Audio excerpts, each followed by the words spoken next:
Today on the Ancestral Findings podcast, Vermont is our 14th state, the first to join the nation after the Revolution. It also spent some time as an independent nation. Here's Vermont's story.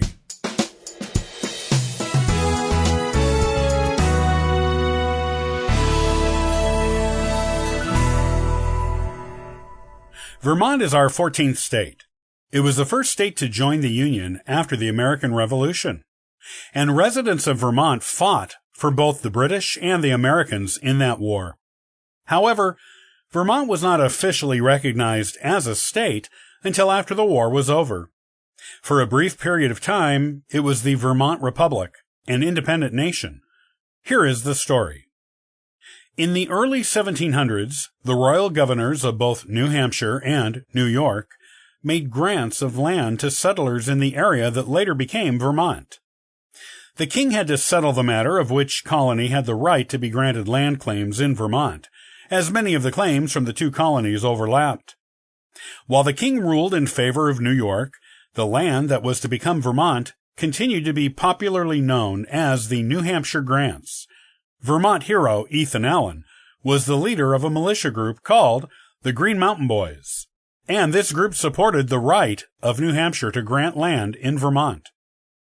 Some of the Green Mountain Boys became friendly with the British side after declaring Vermont an independent republic, and George Washington was asked to go to war against them, but he had his hands full with the British troops. They were engaging in secret negotiations with Britain to restore rule to the crown for that territory. In January of 1777, the people living in the Vermont territory declared themselves independent and called their nation the Vermont Republic. Vermont drafted its own constitution that year, which was the first written constitution for an independent entity in North America. Its basis was the same as most of the colonial constitutions, that power is given to the government by the people. The main reason for declaring independence was to get free of New York.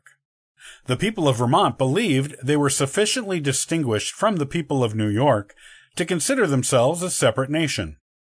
Being busy with the American Revolution, New York did not object. Vermont's constitution had some distinguishing characteristics that defined the beliefs of its people. These distinguishing points included outlawing slavery and granting the right to vote to all adult males, whether or not they own property. These were radical liberal ideas for the time. Vermont issued its own money and operated its own postal service. It had a governor and sent delegates to the Continental Congress that was meeting in Philadelphia at the time to see that Vermont's interests were represented in the American Revolution.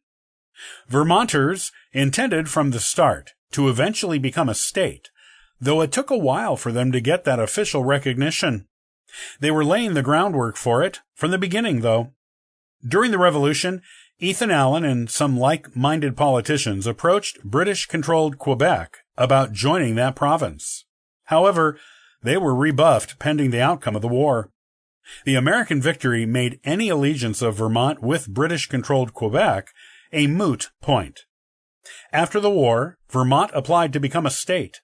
It was allowed to do so after it paid 30,000 Spanish milled dollars to New York to resolve the outstanding land claims. Vermont was admitted to the Union as the 14th state on March 4th, 1791.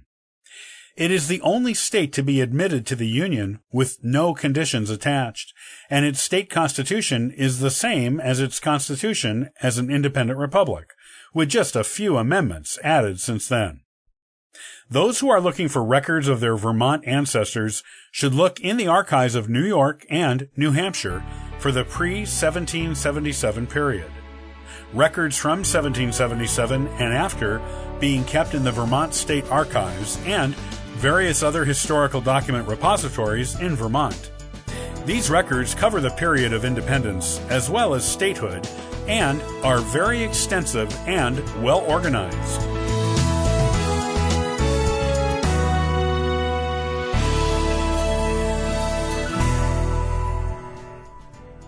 Thanks for joining us today and subscribing to the Ancestral Findings podcast. Check out ancestralfindings.com for additional free genealogy resources and weekly giveaways. Happy searching!